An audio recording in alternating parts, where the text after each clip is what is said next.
Oh, hello there! It's time to get planetside. Let's have some fun today as we get on to Hot Flips Remake. Let's enjoy ourselves in this most unreasonable of video games, on this most unreasonable of maps, as we go planet side. Ladies and gentlemen, I hope you're excited today. I've got a little treat, a little Bee-Nami special. What do we specialize in? The air. Welcome back, folks. It's time as we go back into the air Battle and find started. ourselves locked in the penis of the Hot Lips remake map. As you can see, this is a kind of a weird map. It's like literally like I don't know. Kind of feels like it's two mouths making out a little over these lips. Kind of sus, kind of weird map, but I honestly the Battle paused. actual shape of Battle it is started. very interesting. I like the way these mexes are placed. It doesn't actually give that many mexes. It's a very low mex map, but and they're also like really shit. So these are shit mexes, and there's a very few of them, which is kind of exciting in my opinion. It kind of dulls everything down a little bit, forces you. All ins are basically much more effective. I think is the best way to put it, right? Because no people are going to have less metal per second, and they're going to have um, just less available to them, right? So they'll have Battle less metal per paused. second. That means when your all Battle in comes, started. they'll have less build power to respond to it properly. That means they'll have less static defense. They'll probably have less units, etc., etc., etc. The only thing this map really has going for it is its wind speed, 5 to 25. It's always something that you have to look out for, and I think it's very fun about Beyond All Reason, right? I think I've seen a lot of Isthmus players and a lot of Glitters players. Fuck you. I've seen you guys. I've seen you begging for wind to be eliminated and for it to all just be like made into one thing. You know, a constant wind speed. Uh, uh, uh, Solar collectors basically get a massive buff. I see you guys and I hate you guys. I think what's so interesting about this game is that there can just be random moments where people that are scaling the hardest using winds, as you will on most maps, right? Because a wind is just better than an advanced solar above 8 wind per second. Um, you're all of a sudden you can get punished and you can get thrown off because you were getting so far ahead and now you're stalling. And I think that that's a really interesting portion, right? It's like, well, maybe you were smart and you had enough energy storage built up, so you have a little bit of a buffer, and maybe you can get into your fusion. Maybe you're just getting a geo up, etc. So this game was kind of interesting. Me versus their highest OS player, OS 33 versus my little 24. This is quite a bit of grinding this guys I had to do to get all the way up here, as I'm finding out. I've been playing quite a few games, and as you can see, we've gotten to a respectable 24 OS. It's been quite the time, and now the gains are super duper slow. So let's see here. Our scout just finished coming across, and I saw that this guy was going pretty greedy. I saw this two con bots or con planes. I think I even saw this third one.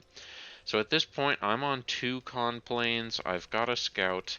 So I'm actually kind of technically behind right now, right? Like he's finished this. I'm amazed that he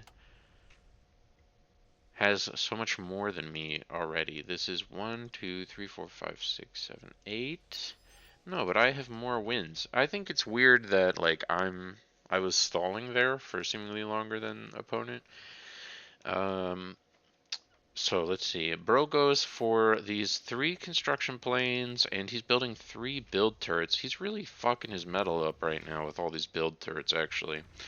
So I don't know. Highest OS, not necessarily the best player. I gotta admit, respect for putting the thistle down so that I couldn't cheese him right away as well. I did notice that when I flew my little scouty scout past. And yeah, now he's calm walking. I really couldn't tell you why. Maybe he is going for this Geo. I think I mean, that'd be kind of slick, but he can't really do anything with the energy right now anyway. Speaking of calm walking for a Geo, we're Battle doing it. paused. I wanted to try and take Battle this Geo as started. quickly as possible for the exact reason that we're seeing, which is this guy is just kind of scaling wins.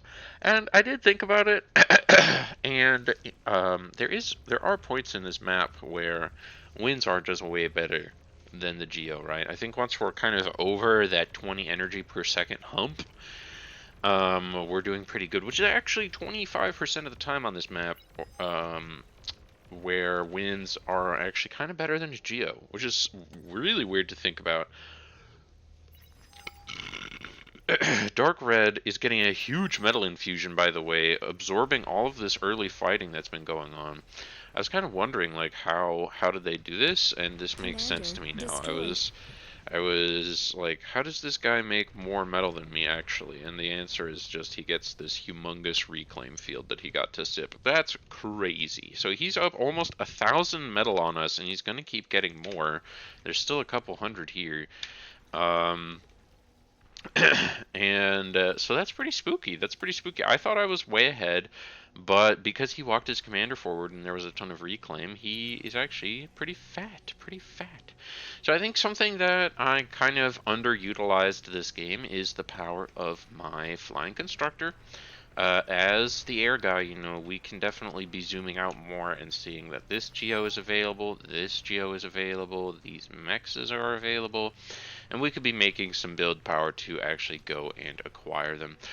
Ked Winby having fun over here. He's building exclusively Centurions. God, please heal these up and get some more value out of them. 4 kills, 4 kills. These guys, they deserve your respect and they deserve your repairs. Just feed them some energy, man. It's not like it's that hard, man. Look at this, you're pumping him out anyway, man. Look, come on, man. He got to have a lot of mexes. Red team got to have a lot of mexes over here. He gets to have these two. Wow, you get to have a lot of mexes on this side of Lips, because you get 3, 5 over here, but I guess he just gets to go up to 7 because he won the fight. I think realistically the line is supposed to be something more like this, and there's supposed to be interesting plays down this hill made from this person. I mean, it's a very well-built map. I love the way these lanes flow. Um, and how there's kind of 6 of them. Which I think is an interesting thing to do. Fus Roda really putting a lot of pressure on Mr. Sneaky, which is very, very good. I saw Mr. Sneaky putting up these turrets. I think we, maybe we did. Hold on. No, I want to go up there view. Okay, we haven't seen it yet. So, let's see.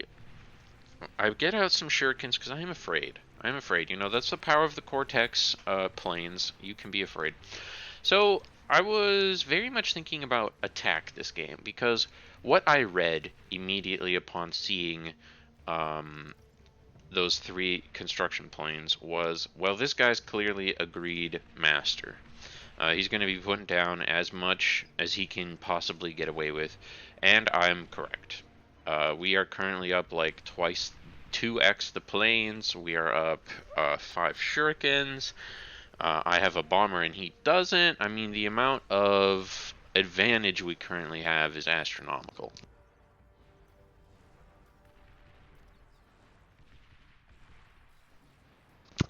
At least as far as units are concerned, because interestingly enough, right, I'm certain if we look at energy produced, he's at 170,000, and I'm only a couple thousand behind.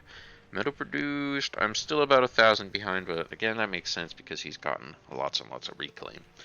So I'm walking my commander forward. I want to get some sippage going on this reclaim that's left here in the middle.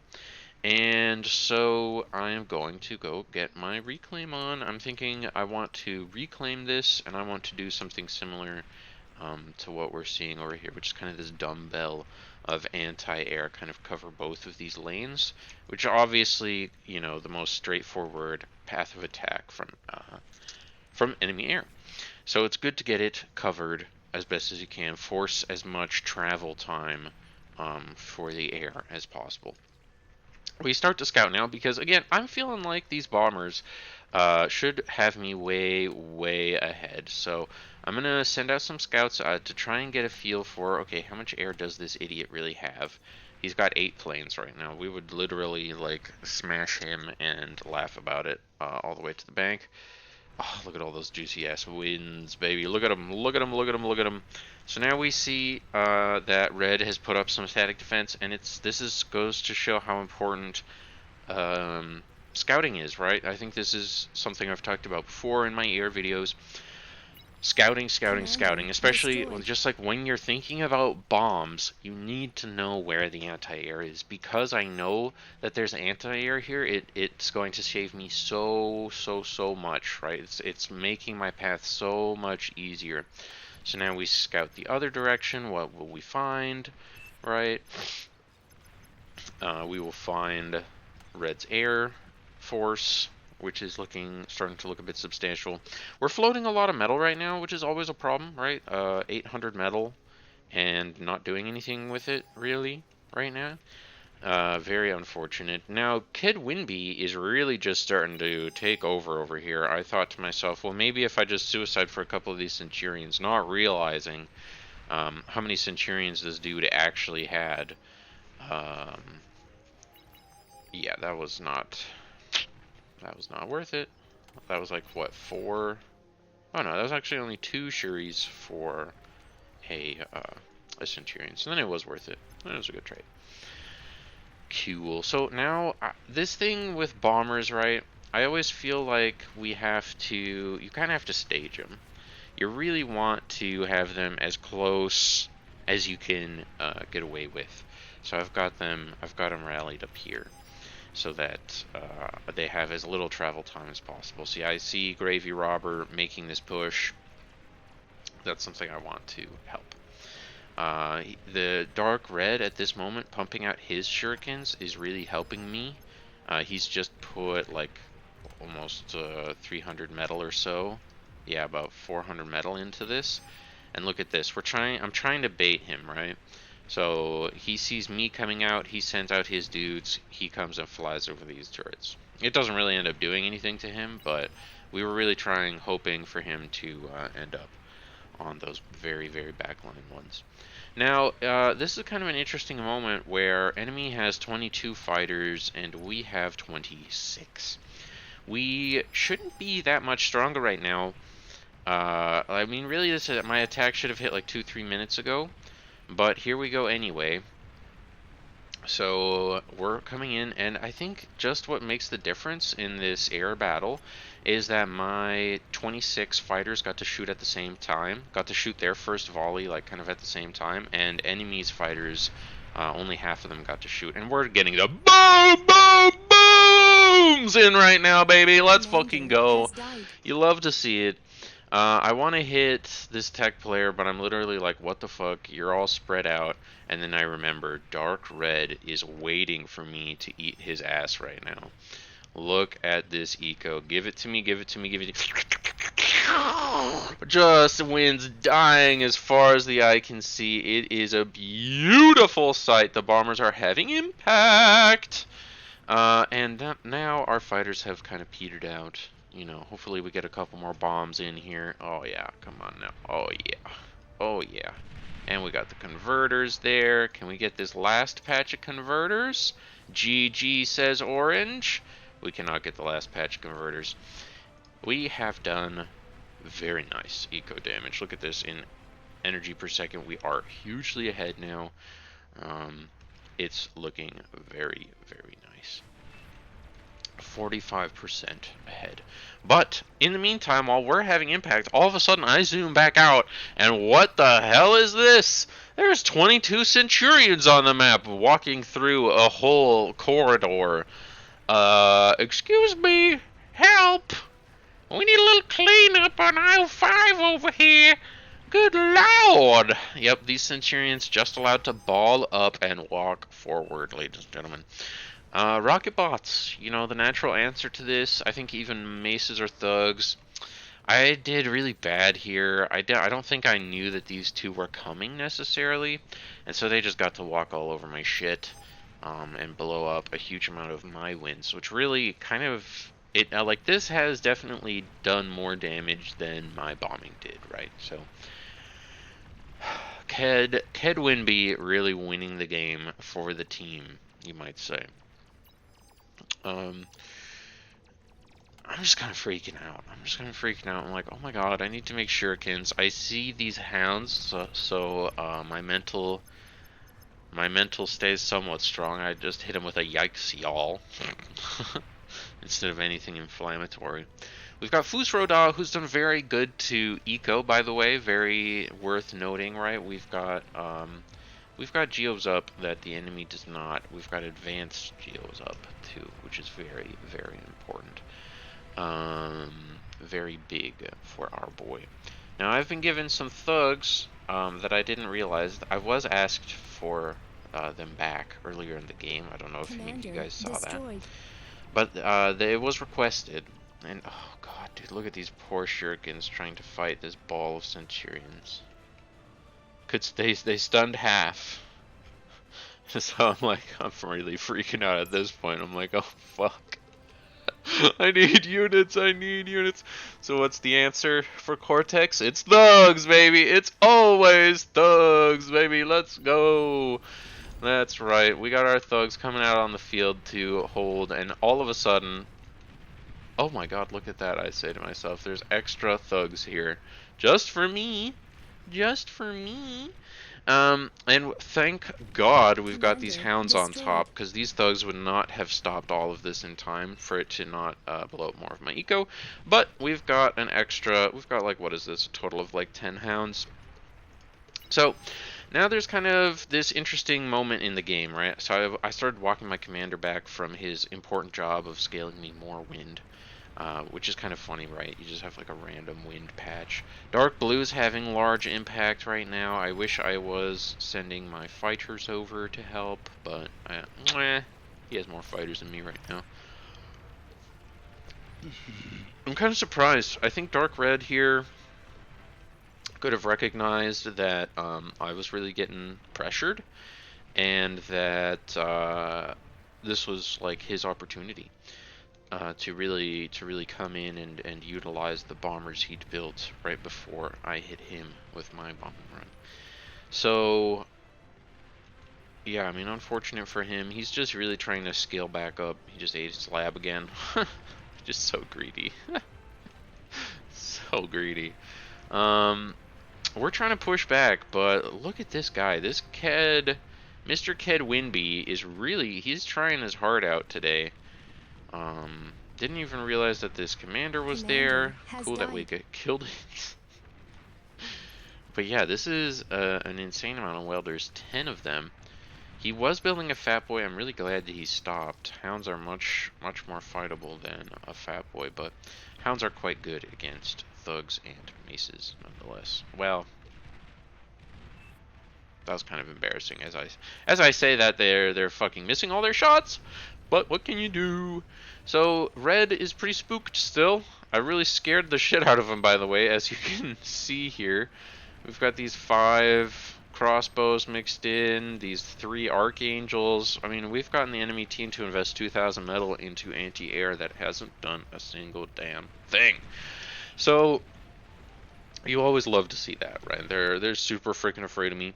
And with a little bit of scouting, it's not like this isn't avoidable, right? Like, we see this AA, but we can still kind of use this same sort of a path as we had before if we're sending out some scouts, if we were thinking about bombing. Right now, we're just trying to fight, though, because holy moly, Ked Winby is keeping his team in the freaking game right now. It is terrifying. This tier 1, this swarm of tier 1 is also terrifying, mind you. I am just trying to do my little best to scale a bit more, because I am terrified of everything. So we're taking all these mexes back, because obviously we have flying build power, which is much better than non-flying build power at getting to places. So we get to have these mexes, which is sweet. We love having mexes. This thing hasn't been built the entire time, so I'm like, well, I guess I'll take that too. Why don't I? I'm feeling like a fat king at the moment.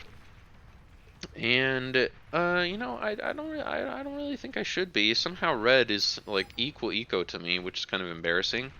I guess that's what I get for dumping a few thousand metal into thugs to hold and losing my own set of wins.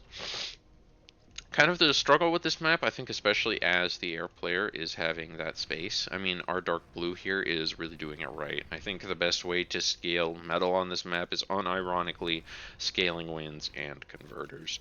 Now he's getting these marauders up, and the fact of the matter is, this is just way too early, way too hard. Mr. Raspolyutka is scaling like a normal human being with some fusions and now putting out some units, although they are sprinters, which is, this is not what you really want to go fight this army of thugs, right? Somehow this is like, this is half the metal of the thugs in sprinters.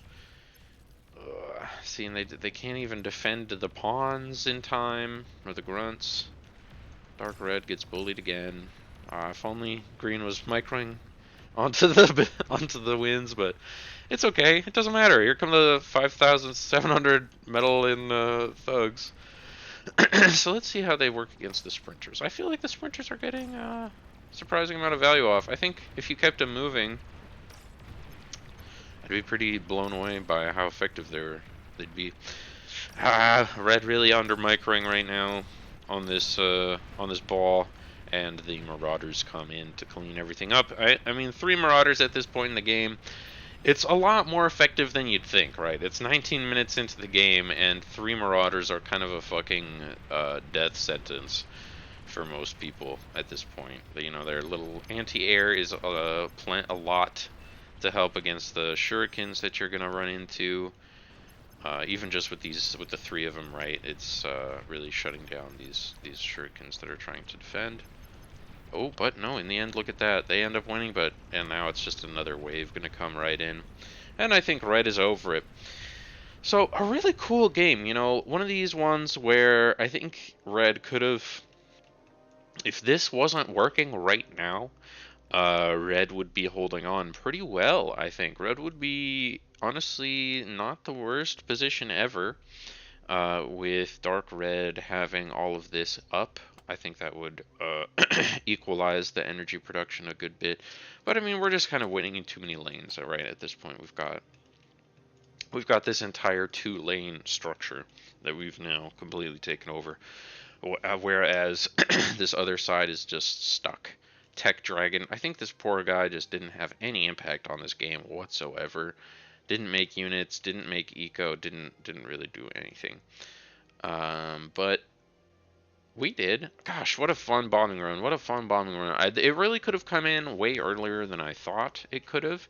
And I really am surprised by how improper I feel like it ended up being to build my geothermal when I did. I mean, 300 energy is not what it used to be when, max wind speed is 25. So I hope you enjoyed. I mean, a good couple booms is always nice when we go planet side, and I hope I'll see you again next time. Goodbye, ladies and gentlemen, and enjoy the next one. We're gonna keep trying to upload a little bit more regularly. Hit that like and subscribe button if you're still around at this time. You made it all the way here to the end. You know you liked it. So we'll see you next time. Ta-ta.